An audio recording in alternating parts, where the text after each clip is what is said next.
Donc, bonjour à tous. Merci de nous rejoindre pour ce webinaire intitulé Activité physique adaptée, un levier du bien-être au travail. Donc, ce webinaire est organisé dans le cadre des rencontres santé-travail du réseau Présence. Présence qui est l'organisme représentatif des services de prévention et de santé au travail interentreprises. Donc, avant de démarrer, juste une petite précision technique. Donc, vous avez la possibilité de poser des questions via le bouton Q&R. En revanche, on ne traitera donc les questions qu'à la fin du webinaire. On aura un temps d'échange de 15 minutes environ où nos intervenants répondront à vos questions. Alors, hop. Donc, le webinaire est organisé par le réseau Présence PACA Corse qui regroupe 16 services de prévention et de santé au travail sur les régions PACA et Corse. Et le webinaire d'aujourd'hui est organisé, a été préparé par les services de santé au travail AISMT 13, Geste 05 et ST Provence. Je vais laisser nos intervenants se présenter, mais avant de les laisser se présenter, je me présente moi-même. Je suis Cécile Sioni et je suis chargée de communication pour le réseau Présence PACA Corse. Et donc, bonjour, moi je suis le docteur Nathalie Pulurson, donc médecin du travail au Geste 05 dans les Hautes-Alpes. Bonjour, Françoise Angèle, je suis intervenante en prévention des risques professionnels à la IST 84. Bonjour, je suis le docteur Dominique Bonnet, je suis médecin du travail à ST Provence sur Aix-en-Provence. Bonjour, je suis Antoine Coignard, dirigeant de la société Air de Vie. On encadre des activités physiques adaptées. Bonjour, je suis Patrice Baratero, j'ai été sportif de haut niveau pendant 8 ans et j'ai participé aux Jeux paralympiques de Sochi en 2014 dans la discipline du snowboard cross. Merci. Alors, au niveau du contenu du webinaire d'aujourd'hui, on va commencer avec une première partie qui posera le contexte et qui vous donnera quelques définitions. Ensuite, nous verrons quels sont les bienfaits de l'activité physique et sportive sur l'état de santé de manière générale, avant de passer en revue en fait comment est-ce que l'activité physique peut aider à prévenir certains risques professionnels et notamment contribuer au maintien en emploi. Puis nous aurons un focus sur un nouveau risque, donc la sédentarité, avant d'aborder une partie sur les solutions pour savoir comment est-ce qu'on peut augmenter son activité physique de manière très simple. Et nous terminerons avec le témoignage de Patrice Baratero sur les bienfaits du sport. Donc, pour démarrer, sur la partie contexte et définition, je vais laisser la parole au docteur Pellurson. Voilà, on va attendre la première diapo. Merci Cécile. Donc, tout d'abord, nous allons voir ensemble pourquoi ce webinaire et pourquoi les services de santé au travail communiquent et ont des actions actuellement en faveur de l'activité physique, du sport santé et luttent actuellement contre et ont des actions en faveur de la lutte contre la sédentarité, notamment au travail. En effet, un nouveau cadre législatif par la loi du 2 août 2021, dite aussi loi santé-travail, confère de nouvelles missions aux services de prévention, donc les SS, les services de prévention et de santé au travail interentreprises. Cette loi a pour ambition donc de renforcer la culture de la prévention dans la santé au travail. Ainsi, des actions en faveur de l'activité physique et sportive peuvent être déployées par les SPSTI dans le but de prévenir les risques professionnels et la désinsertion professionnelle. Cette loi donc inscrit les actions de sensibilisation au bénéfice de la pratique d'activités physiques ou sportives parmi les missions des services de santé au travail. Nous avons donc ensuite le décret du 28 mai 2021 relatif aux avantages liés à la pratique du sport en entreprise. Ce décret permet par exemple et a pour but d'inciter les employeurs au financement d'activités physiques ou sportives pour les salariés. Il permet par exemple une exonération de cotisations sociales pour les employeurs qui mettent à disposition des salariés un espace ou des équipements dédiés à l'activité physique ou sportive ou autres avantages pour le financement de cours collectifs, d'événements, d'inscription à des compétitions, etc. À ce sujet, donc un guide à l'usage des employeurs a été édité par le ministère chargé des sports et il répond aux principales questions que se posent les employeurs, que ce soit au niveau des aides, de la réglementation, de la responsabilité, etc. Donc ce guide peut être facilement téléchargé via Internet. Ensuite, nous avons la loi donc, du 2 mars 2022 plus générale qui vise à démocratiser l'activité sportive en France pour le plus grand nombre. Cette loi porte donc sur 3 volets. Le premier volet, c'est développer la pratique du sport pour le plus grand nombre et améliorer le soutien aux sportifs de haut niveau. Dans le cadre de ce premier axe, la loi élargit par exemple la prescription de l'activité physique adaptée aux patients atteints de maladies chroniques ou présentant des facteurs de risque tels que le surpoids, l'obésité, l'hypertension. Alors qu'auparavant, ces prescriptions d'activité physique adaptée étaient réservées aux patients atteints d'une affection de longue durée. Elle élargit également la liste des professionnels pouvant prescrire l'activité physique adaptée, donc l'APA. Notamment, les médecins du travail, maintenant, ont la possibilité de pouvoir prescrire cette activité physique adaptée. Et elle met en place également la création des maisons sport santé. Le deuxième axe vise à rénover la gouvernance des fédérations sportives, ça nous intéresse un petit peu moins. Et le troisième vise à assurer un modèle économique vertueux au secteur. Voilà. Ce nouveau cadre législatif, pour finir, s'inscrit au sein de la stratégie nationale sport santé 2019-2024 qui vise à améliorer l'état de santé de la population globalement en favorisant l'activité physique et sportive pour chacun au quotidien avec ou sans pathologie. Il s'agit donc de remettre les Français en mouvement sur tout le territoire, tant la sédentarité et l'inactivité physique peuvent être source de dégradation donc de l'état de santé. La pratique de l'activité physique et sportive devient donc actuellement la grande cause nationale. Et à ce sujet, le professeur François Carré, qui sera présenté, je pense, par ma collègue plus tard, a écrit un émouvant édito et donc je le cite, hein, « Nous sommes en 2024, année des Jeux Olympiques de Paris ». Et il écrit « Quel que soit le succès des sportifs de ces Jeux, si ces Jeux ne sont pas l'occasion pour l'État de s'engager durablement dans une politique de prévention crédible, passant notamment par la promotion de l'activité physique, un rendez-vous aura été manqué. » Voilà.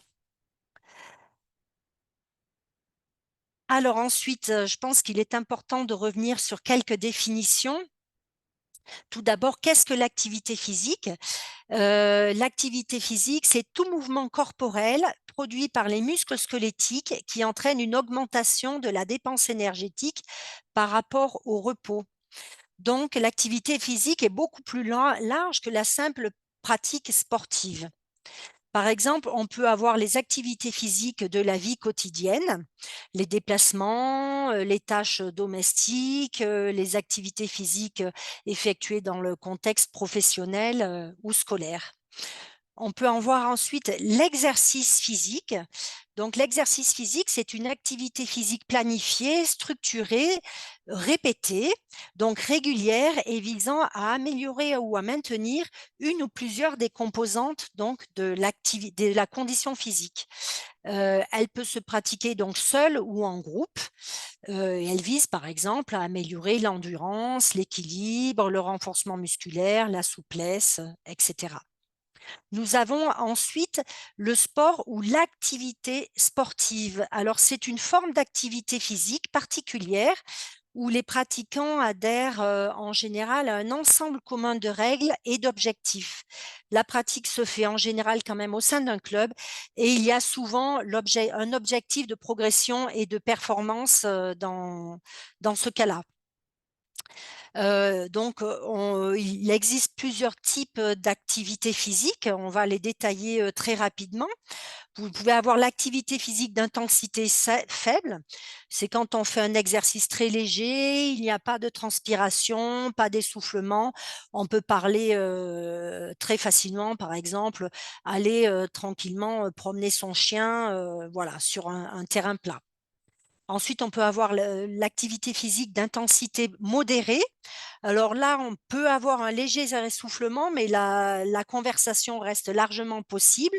Il y a globalement peu de transpiration. Ça peut être de la marche. Tout dépend du niveau physique des gens. On dit en moyenne de la marche à 4 km/h, mais après, ça dépend un peu de l'entraînement et du niveau physique de la personne. Ensuite, il y a l'activité physique d'intensité élevée. Donc là, il y a un essoufflement important. On peut dire une parole ou deux, mais avoir une conversation, c'est pas possible avec une transpiration conséquente. Ça peut être la marche rapide à 6-7 km/h, de la course à pied à 9 km/h, une montée rapide d'escalier, etc. Bien entendu, tout dépend du niveau physique de la personne. Et ensuite, on a une activité physique d'intensité très élevée. Donc là, il y a un essoufflement important qui empêche quasiment de pouvoir parler, une transpiration importante. C'est en général la pratique sportive de haut niveau. C'est pas forcé, c'est en aucun cas un objectif que chacun doit rechercher, que toute personne doit rechercher. Voilà, c'est pas obligatoire de faire de l'activité physique d'intensité très élevée pour pouvoir prendre soin de sa santé. Alors, nous avons ensuite l'activité physique adaptée.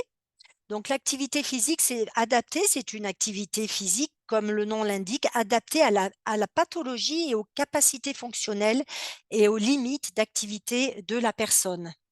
Donc, elle est donc basée sur les aptitudes et les motivations des personnes ayant des besoins spécifiques qui les empêchent de pratiquer dans des conditions ordinaires.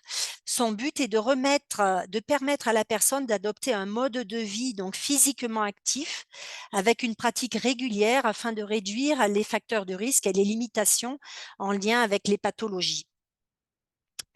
Une petite définition sur la sédentarité. Donc, qu'est-ce que la sédentarité? C'est le temps passé en position assise ou allongée durant les périodes d'éveil pendant lesquelles la dépense énergétique est proche de celle de zéro. Donc, cela comprend toutes les activités physiques réalisées au repos de façon assise, allongée et pour certains également de façon en position debout, mais de façon statique et sans bouger. Par exemple, tout travail administratif, lire un livre sur son canapé, regarder la télévision, etc. On considère en moyenne que ce temps d'activité physique sédentaire devrait être inférieur à 6 heures par jour, et ce qui est dans le monde du travail actuellement de moins en moins le cas. Quand on compte la position assise au cours des transports, que ce soit dans sa voiture ou dans les transports en commun. Ensuite, le temps passé en position assise pour les gens qui ont des activités de bureau et le temps passé le soir devant la télé. En général, on dépasse largement ces 6 heures de sédentarité par jour. Donc, selon l'OMS, la sédentarité cause 2 millions de morts par an dans le monde. Et paradoxalement, on peut être physiquement actif, c'est-à-dire faire du sport, 1 heure de sport le soir, par exemple, et être sédentaire, puisqu'on est assis pendant les trajets, aller, retour, assis au travail. Donc, on peut être sportif et sédentaire au travail. L'un n'empêche pas l'autre.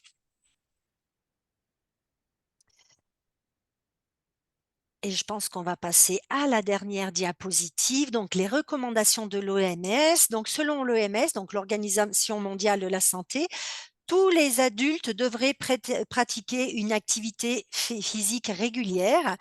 On recommande environ 2h30 d'activité physique modérée répartis, donc pas sur une seule journée ou 2 journées dans la semaine, hein, il faut que ce soit régulier, donc minimum sur 3 à 5 journées par semaine, ou 1h30 d'activité intense. Pareil, hein, fractionné, pas une seule journée dans la semaine. Donc ça, c'est une moyenne puisque en général, on parle de 150 à 300 minutes d'activité modérée ou 75 à 150 minutes d'activité intense, mais je trouve que c'est plus facile de retenir 2h30 et 1h30. Donc ça, c'est pour l'activité physique dite un petit peu cardio.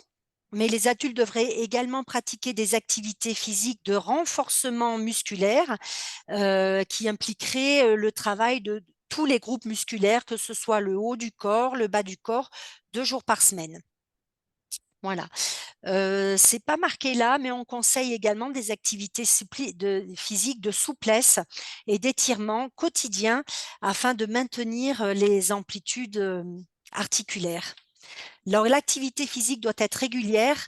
Pourquoi l'activité physique doit être régulière? Parce qu'il faut quand même quelques semaines pour que les bénéfices de l'activité physique apparaissent avec une pratique régulière.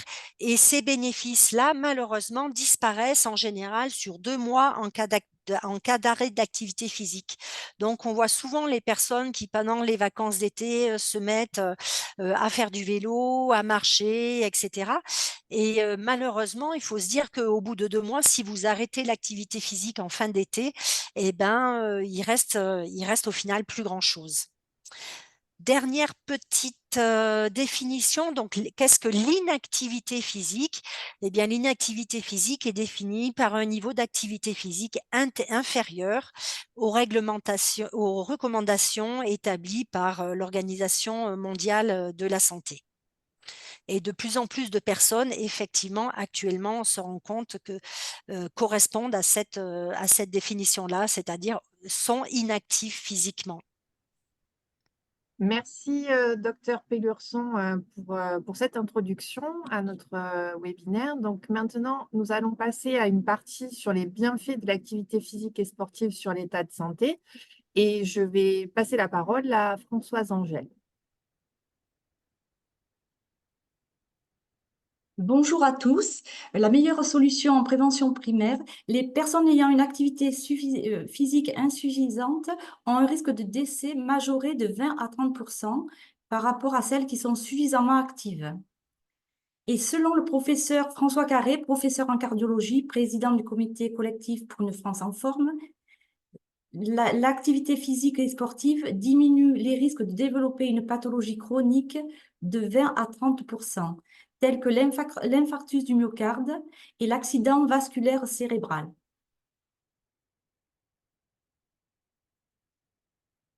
De nombreux bienfaits par l'activité physique, bien sûr. Donc, améliorer les aptitudes musculaires et la capacité cardio-respiratoire, améliorer la santé osseuse et les capacités fonctionnelles, réduire le risque d'hypertension artérielle, de maladies cardiovasculaires, de cancer, de diabète, réduire le risque de chute ainsi que de fracture du col du fémur ou de fracture vertébrale, contribue à maintenir un poids corporel sain, améliore la santé mentale par une diminution des symptômes de dépression et d'anxiété. On le verra plus tard par rapport à des hormones sécrétées par l'organisme lorsqu'on fait de l'activité physique et sportive.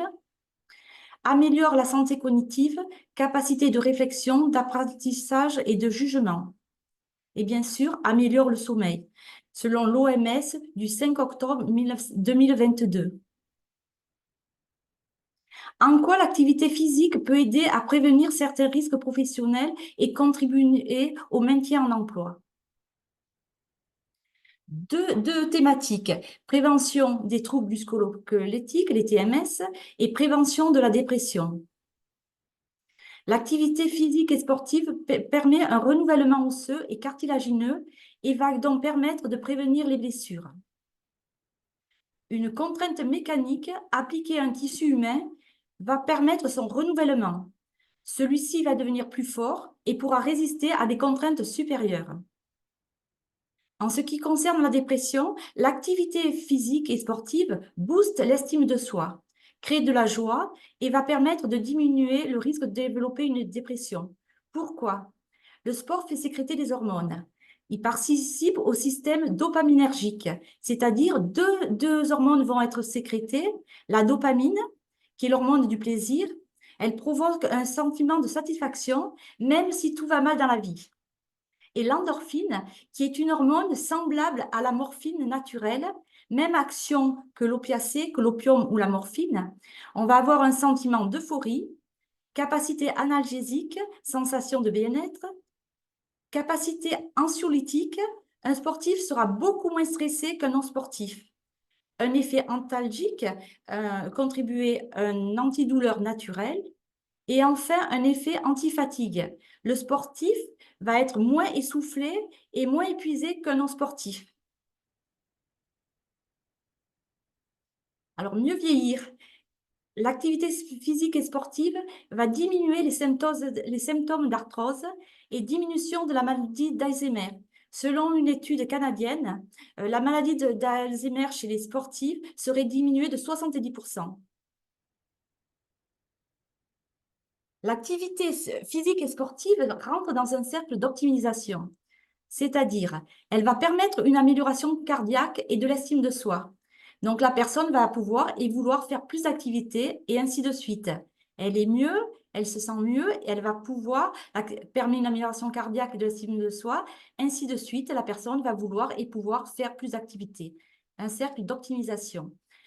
L'activité physique ferait baisser le taux d'absentéisme de 60% dans les entreprises, selon le Comité national olympique sportif français.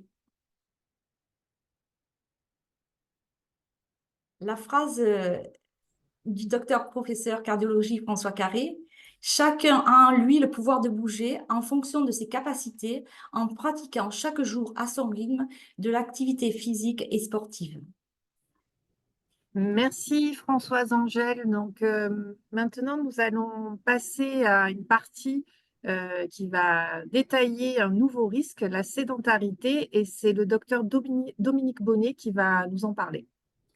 Bonjour à tous et toutes. Nous avons vu que l'inactivité physique est un enjeu de public d'après l'OMS, c'est ce que nous venons de voir.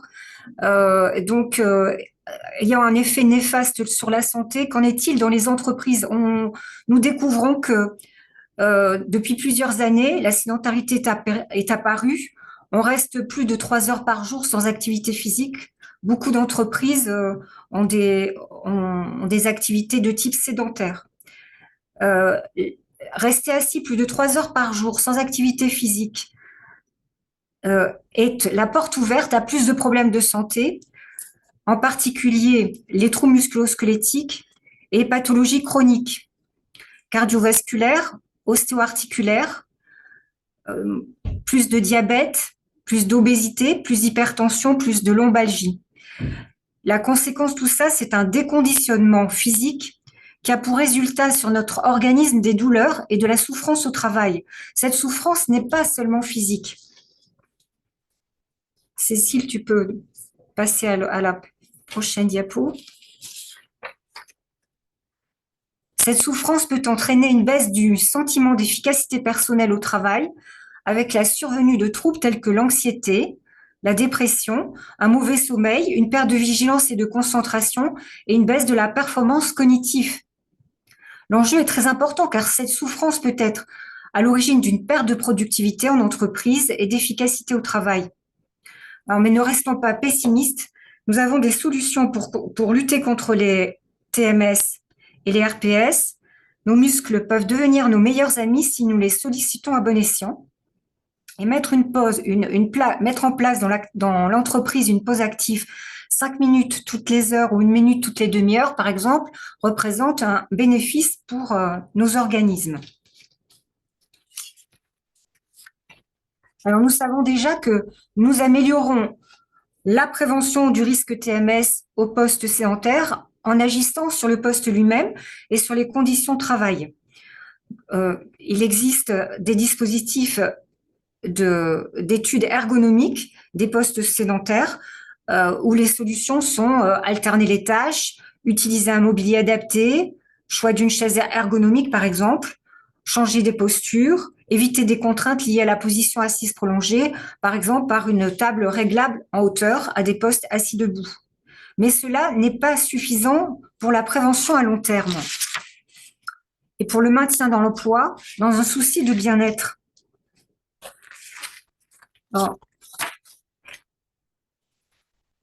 L'être humain, voilà, comment est-ce qu'on va trouver des solutions pour améliorer notre état de santé? Eh ben, c'est en utilisant notre appareil locomoteur. Nous avons des muscles et il faut savoir que le muscle est un organe vital utilisé à bon escient, en toute sécurité, de manière adaptée dans le temps, constitue notre meilleur allié pour bien vivre. Voilà. Nous pouvons ainsi augmenter notre qualité de vie, favoriser notre métabolisme, nous équilibrer en maintenant notre force musculaire et articulaire, en augmentant notre motricité, en stimulant notre appareil cardio-respiratoire. Le muscle libère des substances qu'on appelle myokines qui agissent sur tout l'organisme, mais aussi sécrète des endorphines qui régulent la douleur, ainsi que des hormones qui agissent sur l'inflammation et la stimulation du système immunitaire. J'ai oublié de dire aussi que nous avons le muscle a un rôle d'activation des zones motrices du cerveau et du tronc cérébral, ce qui a des effets sur le sommeil, sur la concentration et la vigilance. Le reconditionnement physique global a un impact sur notre santé avec parfois un effet thérapeutique. Alors, comment entretenir notre squelette? Eh bien, en travaillant sur les muscles profonds, avec des exercices de respiration-gainage, nous pouvons travailler sur les muscles squelettiques avec des squats, nous pouvons travailler sur les muscles avec des exercices fractionnés. Par exemple, comment se recentrer sur notre corps et nous déconnecter? Eh bien, c'est en mettant en place des pauses café de 3 à 5 minutes, en faisant des exercices de renforcement musculaire, exemple de 3 à 4 séries de 15 répétitions, en s'aidant de notre bureau, du mur dans notre bureau avec le collègue, avec l'aide d'une application, avec l'aide d'un visio ou pas. Nous pouvons prendre les escaliers plutôt que l'ascenseur. Nous pouvons nous relaxer, avoir un peu de temps de méditation, de cohérence cardiaque, de yoga. Voilà. Nous avons des tas d'outils à notre disposition et surtout ne pas oublier de nous hydrater. D'après l'ANSES, en 2016, pour rester en bonne santé, il faut bouger avec 3 axes de mouvement. Ça a été dit en présentation, nous pouvons faire au moins 30 minutes par jour avec au moins 5 fois par semaine une activité aérobie de type cardio-respiratoire, exemple le vélo, la marche, la natation, la course à pied. C'est ce que nous faisons par exemple en montant les escaliers. Nous pouvons également faire une activité de renforcement musculaire au moins 1 à 2 fois par semaine. C'est ce que nous pratiquons quand nous faisons du tennis, la natation, des exercices aérobiques en salle. Nous pouvons faire aussi des mouvements d'assouplissement au moins 2 à 3 fois par semaine de type gymnastique, danse, yoga. Mais n'oublions pas qu'en dehors du travail de renforcement musculaire, l'intérêt des exercices de type échauffement, relaxation, équilibre et posture pour réduire la fatigue, augmenter la capacité de concentration et de vigilance. C'est important ce message. Nous devons nous écouter pour connaître nos limites, nos capacités et prendre du plaisir en toute sécurité de manière régulière. N'oublions pas que notre objectif est de mieux vivre et de bien vieillir. Alors, ce qui veut dire que tous ces exercices que nous devons entreprendre doivent être pérennes dans le temps et notre santé doit rester notre préoccupation. Pour cela, nous devons rester motivés. C'est ça le secret de la réussite et c'est ce qu'il y a de plus dur à amorcer quand on a été déconditionné très longtemps. Alors, comment faire? Nous pouvons nous aider de programmes de type réveil musculaire, renforcement musculaire, qui sont qui doivent correspondre à des objectifs réalisables, réguliers et raisonnés. Nous pouvons programmer ces objectifs dans notre agenda à des moments fixes de la journée et de la semaine. Nous pouvons intégrer ces exercices dans des activités de loisirs pour y prendre du plaisir. Nous pouvons utiliser aussi des outils digitaux, exemple Podomètre, et nous pouvons aussi nous faire accompagner d'un éducateur physique ou coach sportif qui aura une aide bienveillante, encourageante et sécurisante. Alors, comment faire dans l'entreprise à un poste sédentaire? Eh bien, pour réussir tout ça, nous devrons, sur le poste sédentaire, insister sur le fait qu'il faut limiter notre position assise en alternant des tâches assises et debout. Voilà, on peut convertir nos déplacements passifs en déplacements actifs. Voilà, en allant vers la salle où il y a une imprimante, par exemple, plutôt que de rester dans notre bureau. Nous pouvons utiliser également un ballot de Klein qu'on appelle Swiss Ball. Nous pouvons utiliser un pédalier. Ce sont des outils qu'on peut rajouter à notre poste de travail. Nous pouvons aussi nous déplacer de manière plus active en utilisant le vélo dans les trajets domicile-travail. Et puis, par exemple, enfin, c'est tout ça, c'est des petites choses que nous pouvons appliquer, nous déplacer au sein de l'entreprise, téléphoner en marchant. Nous pouvons également utiliser des outils digitaux avec capteurs ou applis, nous permettant de faire des pauses actives de manière sécure et en intensité sur mesure. Merci, docteur Bonnet. Donc, maintenant, nous allons laisser la parole à Antoine Coignard qui va nous donner des pistes, en fait, pour pouvoir mettre en place… Alors, excusez-moi, peut-être que je suis allée un petit peu trop vite et Oui. que… Oui, pardon, c'était encore au docteur Bonnet et ensuite nous Oui, passons oui, parce que la difficulté des employeurs, c'est de dire comment est-ce que vous nous dites qu'il faut faire de l'activité physique, il faut éviter la sédentarité, mais il faut savoir que il existe tout un tas de moyens et de ressources pour appliquer ces bons conseils en entreprise. Nous pouvons agir sur le matériel au poste avec bureau réglable en hauteur, travail assis debout. Je redis le ballon de Klein ou le pédalier.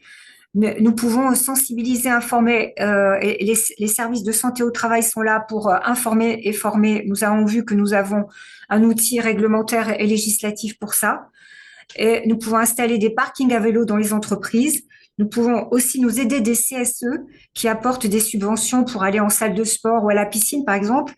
Nous pouvons créer également une salle de sport avec l'aide de notre employeur et nous pouvons nous rappeler que les services de santé au travail peuvent avoir créé des partenariats avec des associations ou maisons sport santé.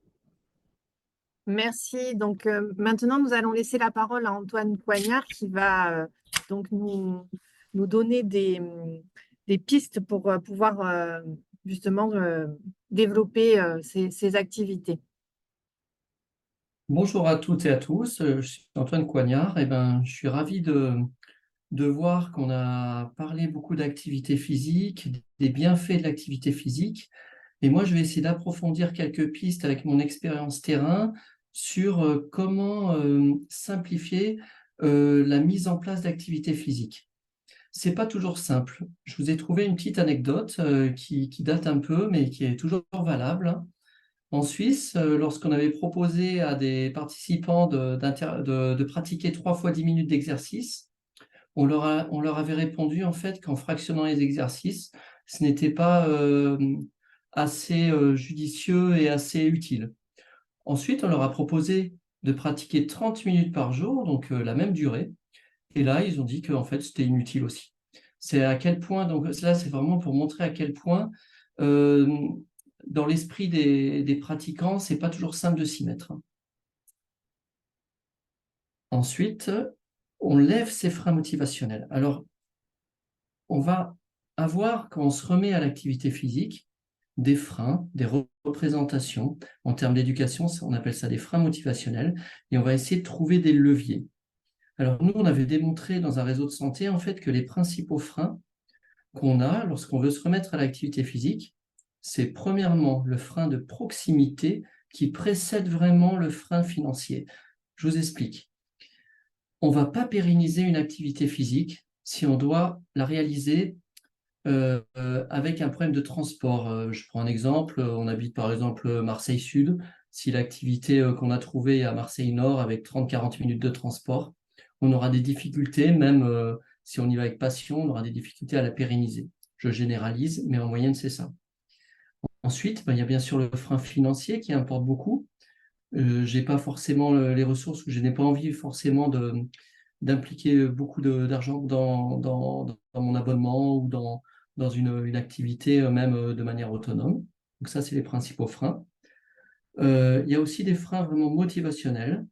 Alors nous, on avait démontré, par exemple, qu'il y a des freins motivationnels, bien sûr, mais lorsqu'on dit « je n'ai pas le temps », en fait, ça démontre peut-être un problème de motivation derrière. Je sais qu'on a tous des plannings ultra chargés à notre époque, mais il faut se trouver du temps. Le docteur Bonnet, avant, a parlé aussi de déplacement passif. Pour moi, c'est vraiment la solution. C'est ce qu'on propose à tous les salariés au quotidien. C'est les personnes qui n'ont pas beaucoup de temps. On va commencer à convertir les déplacements passifs en déplacements actifs. C'est-à-dire regarder dans le planning, dans son planning quotidien, comment on peut mettre en jeu en fait ces muscles de soi-même pour se rendre quelque part. C'est pas toujours simple, mais c'est le premier point de départ en fait pour se remettre en route. Et ça va amener aussi, ça va lever des problèmes de sécurité.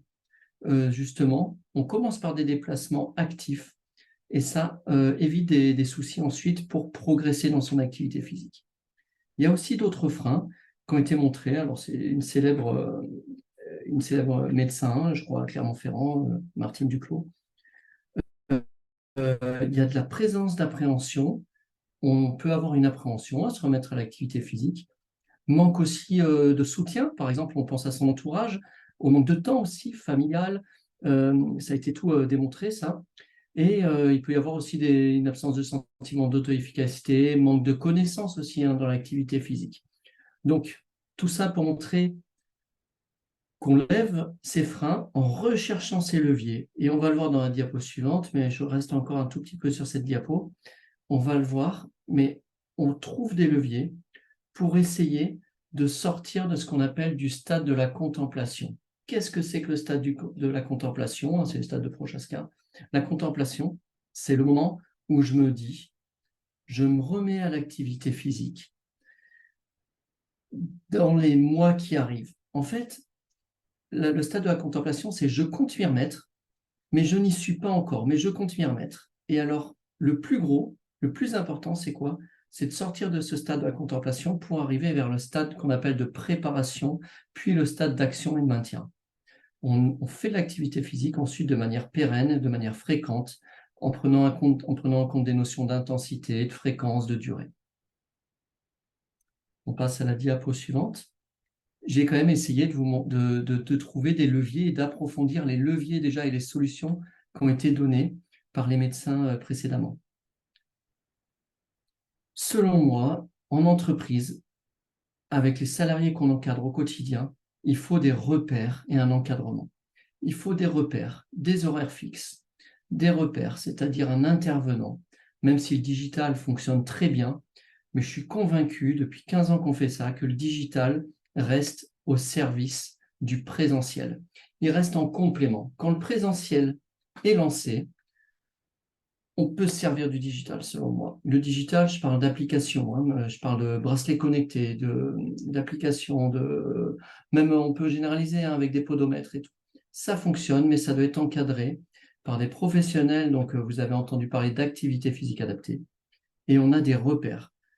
Les repères, pourquoi? Parce que quand on a des horaires fixes, même pour vos activités en autonomie ou le soir, après le travail, enfin selon les plannings de chacun, les repères, ça nous oblige en quelque sorte, j'aime pas le mot obligé parce que c'est pas éducatif, mais ça nous oblige à y aller, ça nous oblige à aller sur le lieu de pratique et à ne pas y déroger.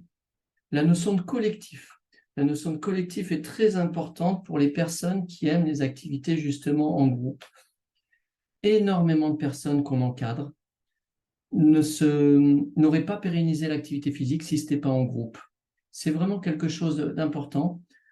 On fait une activité physique en groupe, pas obligatoirement, hein. Il y en a qui sont dans des activités individuelles, il n'y a aucun problème, hein. Continuez là votre activité en individuel, bien sûr. Mais certaines personnes ont besoin de l'entourage ou d'activités, comment dire, avec des personnes de la famille, des voisins, des voisines, des collègues de bureau, hein, ou un groupe qui s'est formé en autonomie. Hyper important, quand on se remet à l'activité physique ou qu'on fait une activité physique, il y a deux notions. J'ai essayé de les résumer en une diapo. C'est la notion de progressivité d'abord et de mini-objectif. Je vais vous parler d'abord de la progressivité. La progressivité, c'est important pour deux choses. C'est important pour la sécurité. On ne se remet pas dans une activité physique de manière intense quand on sort d'une période de sédentarité. C'est de la sécurité, ça.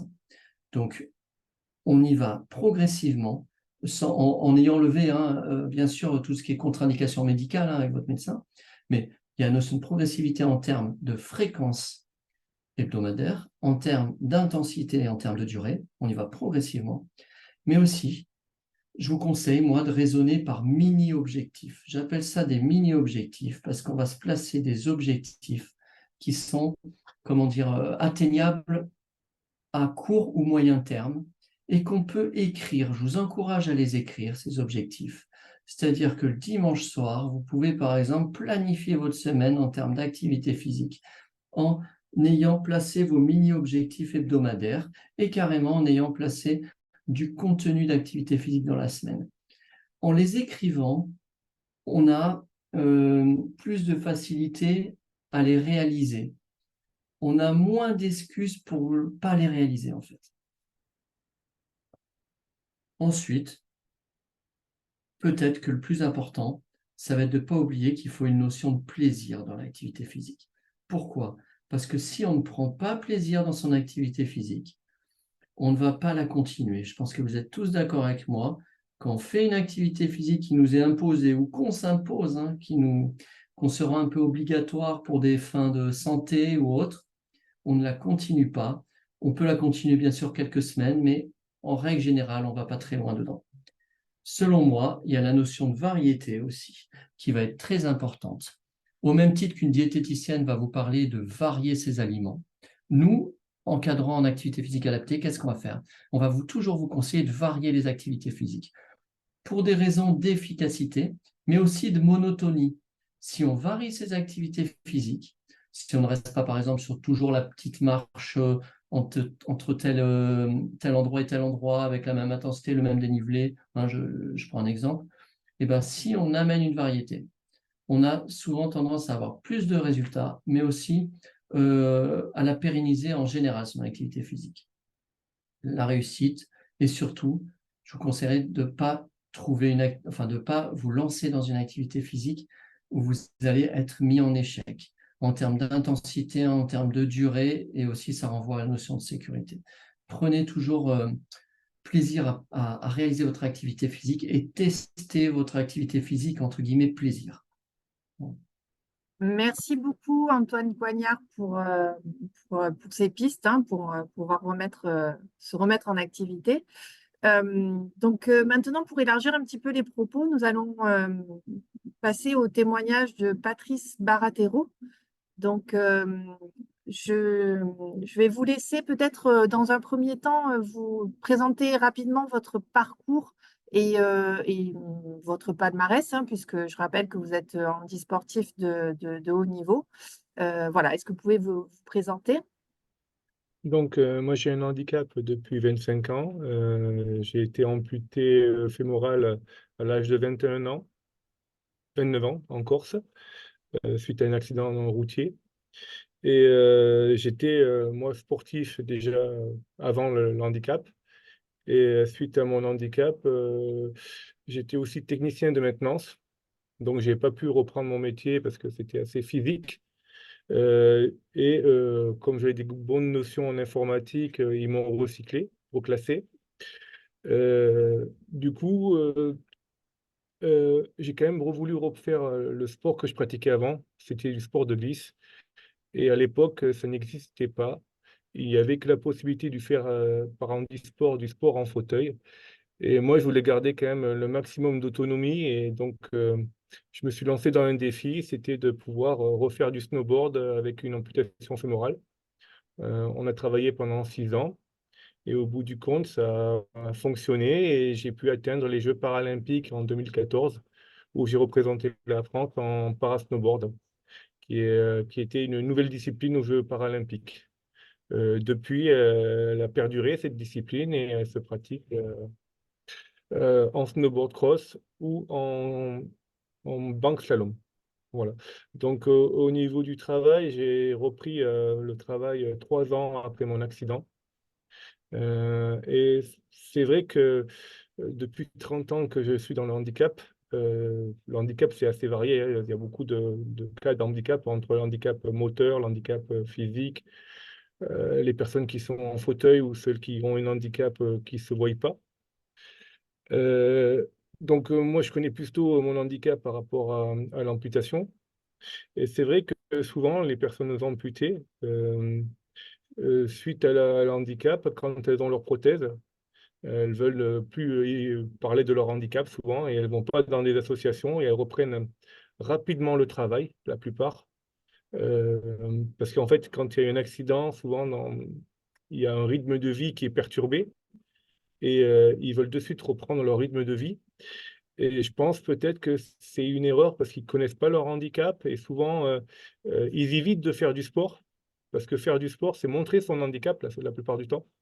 Alors qu'une personne amputée va pouvoir cacher son handicap en se mettant en pantalon et en travaillant normalement avec ses amis. Et je pense que pour se reconstruire, il est important de passer par cette étape-là, de se retrouver, reconnaître son corps et de pouvoir avoir les capacités physiques qu'on peut faire. Donc, peut-être de reprendre le travail au bout de 6 mois, 1 an, et de pouvoir avoir pris connaissance des capacités qui nous restent par rapport à l'handicap. Et le sport, ça permet de retrouver de se reconstruire en fait. Et j'ai remarqué aussi que la plupart du temps, euh, le fait de faire, nous, on prend des personnes, parce que l'amputation, c'est souvent des personnes âgées, c'est souvent à 80%, c'est l'artérite et le diabète. Donc, moi, c'est un accident, on n'est que 7% à avoir eu des accidents en France. Et même aux personnes âgées, même si elles font très peu de sport, on les incite à faire de l'initiation à la course à pied, parce que de se rééduquer à la course à pied, ils vont s'améliorer à la marche, parce qu'ils vont retrouver le processus de marche en alignant leurs jambes par rapport au bassin. Donc, il y a tout plein d'exercices qui sont progressifs, qui permettent de retrouver une autonomie. Et c'est vrai que c'est important avant je pense, de reprendre le travail. D'accord. Donc, voilà. Merci beaucoup. Donc, du coup, vous avez répondu aux questions que je voulais vous poser, D'accord. mais peut-être juste, en fait, le sport, ça permet finalement, enfin, en tout cas, dans votre cas, ça vous a permis de mieux vous approprier votre handicap, vous pensez, et de quelle manière? Euh, Déjà, ça m'a permis de rencontrer des personnes, beaucoup de personnes. Et donc, ça, c'est important, le lien social. Euh, et après, donc, moi, je sais pas, il y a beaucoup de personnes qui disent que le sport de haut niveau, bon, c'est pas forcément l'idéal, parce que c'est l'idéal, mais c'est vrai que c'est des risques. C'est un sport où on est souvent blessé. En snowboard, c'est quand même un sport assez dangereux. Donc, j'ai eu beaucoup de blessures dans mon parcours. Donc, le sport, c'est pas vraiment le sport santé dans ce cas-là. Mais c'est vrai qu'on prend des précautions et que médicalement, on est très suivi. Euh, mais ça m'a permis d'avoir confiance en moi, de reprendre une activité au travail plus sereinement. Euh, c'est vrai que bon, ça Oui, c'est permet ça, aussi que, comme je suis souvent, maintenant j'ai un travail sédentaire, je suis presque 8 heures par jour assis. Donc, bon, par contre, je suis à mi-temps. Mais c'est vrai que le sport, je retrouve tout ça important justement au niveau du stress, au niveau de tout cet aspect où le travail sédentaire est quand même difficile.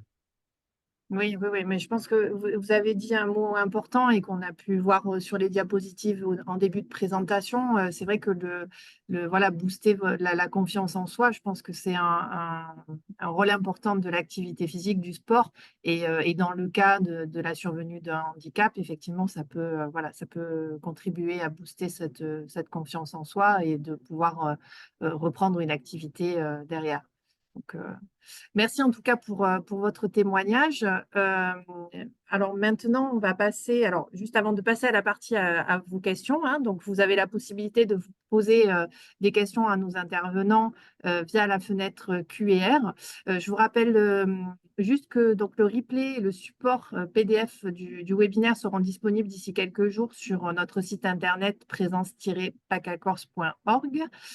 Et donc, maintenant, nous allons passer à vos questions. Alors, j'ai vu des questions qui avaient été déjà posées pendant le webinaire.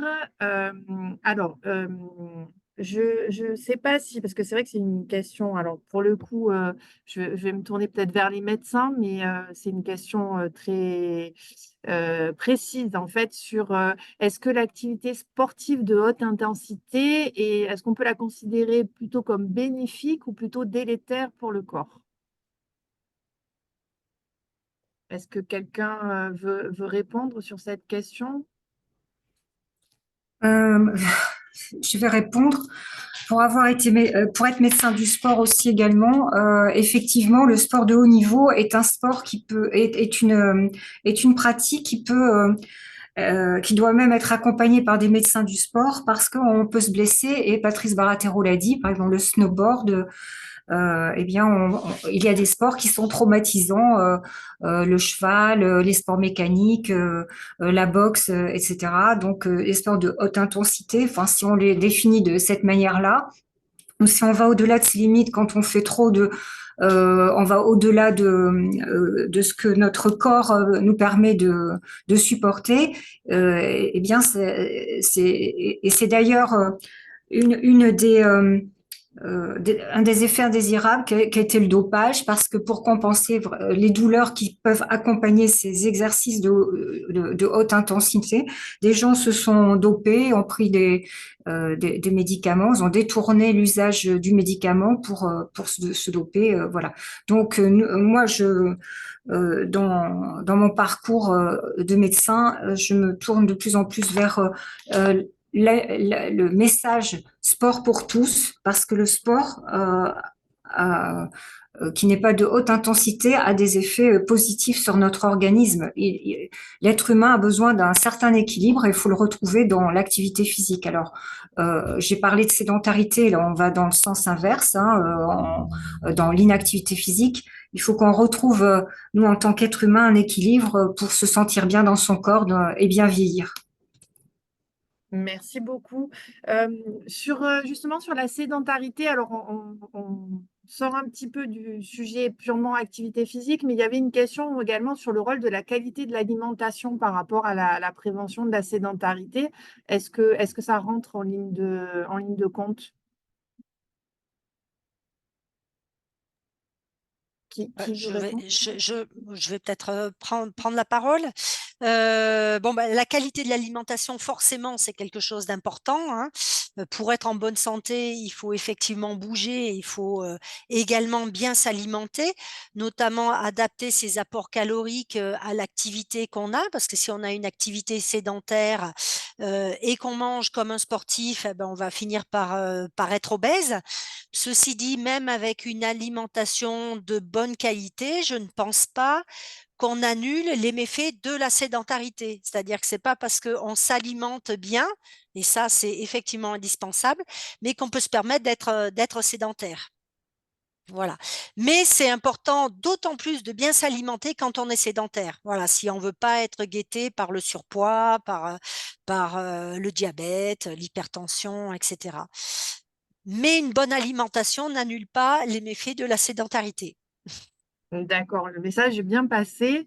Est-ce que, alors la question là aussi est assez technique, mais je ne sais pas, peut-être si on a la réponse. Une personne qui demande si pour un salarié handicapé moteur, il existe des aides en fait en entreprise. Alors, entre parenthèses, elle précise coach sportif. Alors, j'imagine peut-être pour faire intervenir des coachs sportifs. Est-ce qu'il y a des aides ou des organismes vers lesquels on peut orienter un salarié handicapé? Est-ce que Antoine a une expérience de ce- Euh, alors, nous, on intervient, bien sûr, docteur Bonnet, on intervient en entreprise auprès des salariés. C'est souvent vu conjointement avec l'employeur et en fonction de problématiques TMS par rapport à sédentarité, justement. La question vraiment précise là, sur les aides pour un salarié qui a un handicap moteur, je ne peux pas y répondre de suite. Je veux bien me renseigner. Vous pouvez me contacter hein, sur mon LinkedIn. Je peux essayer de voir. Je ne sais pas si vous pouvez compléter ma réponse, le médecin. Ben, Voilà. Et M. Baratero, ouais. Il y a des aides, donc évidemment, je pense que les personnes handicapées le savent, mais pour les adaptations de poste, effectivement, hein, financières, pour apporter une meilleure ergonomie sur le poste de travail, etc. Maintenant, effectivement, je ne suis pas sûre qu'il y ait des aides pour la mise en activité des personnes, voilà, type coach, etc., pour que les personnes puissent être mises en activité sur leur lieu de travail, quoi. Oui, D'accord. en fait, pour nous handicapés, c'est la grosse difficulté, c'est que pour faire du sport, on a besoin d'appareils, d'équipements adaptés.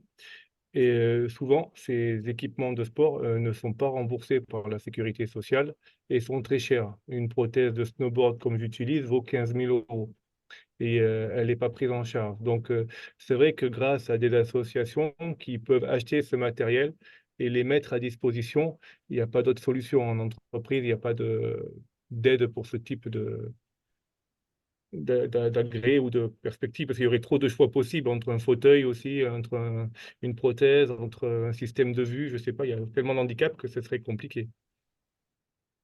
D'accord, merci beaucoup. Une autre question, alors, est-ce que vous préconisez plutôt de faire du sport en entreprise sur alors, des cours pendant la pause déjeuner d'1 heure ou après le travail? Ça, j'imagine, ça dépend en fait des personnes, mais est-ce qu'il y a une préconisation à ce niveau-là? Nous, à la IST 84, on fait de plus en plus des échauffements au poste de travail, en fait. Tous les matins, voilà, dans certaines entreprises, on réunit les salariés et on leur fait, ça s'appelle réveil musculaire. C'est pas activité sportive en lui-même, c'est réveil musculaire. Ça dure à environ 10 minutes. Et de plus en plus, la demande est grandissante. Nous D'accord, oui. aussi, on prône vraiment l'activité physique pendant le temps de travail. Ce temps de travail ne sera pas vraiment empiété puisqu'on passe, le docteur Angèle parlait de 10 minutes, nous c'est 20 minutes environ de séance, sans déserter les postes de travail, avec 2 séances successives. La productivité, toutes les études le montrent, hein, la productivité est même améliorée ensuite. Hein. Donc ça peut être échauffement, renforcement, étirement, en tout cas on prévient des TMS comme ça. Et selon moi, c'est vraiment la solution.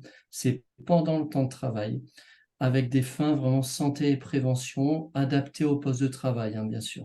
Voilà, on n'empiète pas, selon moi, le temps de pause des salariés. D'accord. Oui, j'imagine que de toute façon, d'intégrer ça sur la journée de travail, ça permet justement de lever ce frein que vous évoquiez sur je n'ai pas le temps d'avoir une activité.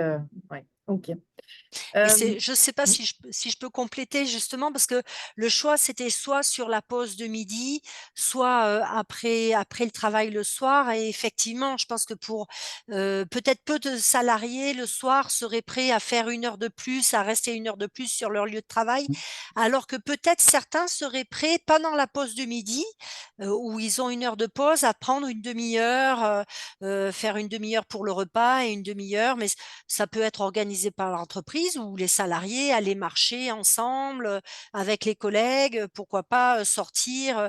Mais je trouve que cette pause de midi, si elle est suffisamment conséquente, c'est-à-dire d'1 heure, elle peut être quand même utilisée pour essayer de mettre en place une activité physique parce que beaucoup de personnes ne rentrent pas chez elles. Et si c'est pour faire cette pause au travail, dans son bureau, sans bouger. Je trouve que c'est dommage de ne pas mettre en place quelque chose pendant une demi-heure, mais ça peut être fait aussi entre collègues, hein. Aller marcher un petit peu plutôt que de rester une demi-heure de plus assis sur une chaise à boire le café, par exemple, quoi. Tout à fait. Merci beaucoup. Je vais prendre une dernière question parce qu'on va arriver à la fin du temps du webinaire. Pour revenir un petit peu sur le cadre législatif qu'on a vu en début de webinaire, est-ce que l'incitation donc au déploiement du sport au travail, est-ce que ça fait partie intégrante de la mission du médecin du travail lors de ses visites en entreprise? Docteur Pellurson, vous n'avez pas mis votre micro? Ça fait pas c'est pas forcément une obligation, mais ça fait partie des sujets qu'on peut être amené à aborder. Par exemple, nous, au niveau du GES 05, alors ça fait partie un peu de l'offre complémentaire, mais un employeur qui veut mettre en place effectivement une activité physique au sein de son entreprise, on peut lui proposer un service avec un ergonome qui vient, qui étudie les postes, les contraintes de l'entreprise et fait une sorte de cahier des charges et on lui propose ensuite l'intervention qui est la plus adaptée en fonction de l'organisation de l'entreprise et des contraintes de l'entreprise, qui est la plus adaptée à l'entreprise.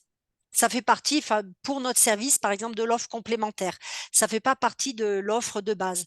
Par contre, dans l'offre de base, moi, quand je vais voir un employeur, effectivement, j'aborde toujours la question de l'activité physique, comme on peut aborder la question de la consommation de substances psychoactives, par exemple, et en leur disant qu'ils peuvent être aidés, qu'il y a des réductions fiscales pour l'employeur, des avantages pour qu'il essaye pour inciter à la mise en place de certaines actions, quoi. Mais D'accord. après, l'accompagnement complet, pour nous, fait par exemple partie d'une offre complémentaire. Ok, très bien. Oui, je voulais compléter. À partir du moment où on considère que la sédentarité est un nouveau facteur de risque, on est bien obligé d'en parler en entreprise et de poser la question à l'employeur, qu'avez-vous fait pour lutter contre les effets délétères chez vos salariés. Et donc maintenant, nous développons des outils individuels et collectifs pour justement, en tant que médecin, équipe médicale avec infirmière à SST, d'essayer de trouver des solutions. On va interroger systématiquement en visite et en entretien infirmier. Ça fait partie de nos missions. Et puis sur le plan collectif, moi j'ai de plus en plus de questions venant des employeurs en disant est-ce que vous pouvez nous aider dans une stratégie de lutte contre la sédentarité? Qu'est-ce que vous avez à nous proposer et comment est-ce qu'on peut réfléchir ensemble pour trouver des solutions? D'accord, merci beaucoup pour ces précisions. Pour tous ceux qui auraient encore des questions, pour les questions auxquelles nous n'avons pas eu le temps de répondre, je vous invite à vous rapprocher de votre service de prévention et de santé au travail. Vous pourrez retrouver les coordonnées, notamment sur notre site internet présence-pacacorse.org à la rubrique Le Réseau. Et je vous rappelle également donc, que le replay et le support PDF seront disponibles d'ici quelques jours. Et quand vous allez vous déconnecter, une dernière chose, vous allez avoir une fenêtre qui va s'ouvrir pour un petit questionnaire de satisfaction sur le déroulé de ce webinaire. Donc, c'est vraiment très peu de questions. Ça vous prendra quelques instants d'y répondre. Merci de le faire. Comme ça nous permettra de nous améliorer pour nos prochains webinaires.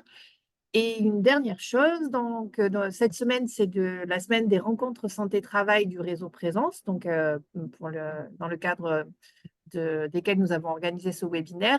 Et sachez que nous avons un autre webinaire qui est organisé jeudi à 14 h et qui sera sur un format jeu, puisque ce sera surtout un quiz pour tester vos connaissances justement sur la sédentarité au travail. Donc, n'hésitez pas, il est encore possible de s'inscrire pour pouvoir nous rejoindre et participer. Merci en tout cas à tous nos intervenants et merci d'avoir participé à ce webinaire et je vous dis à très bientôt. Au revoir. Au revoir.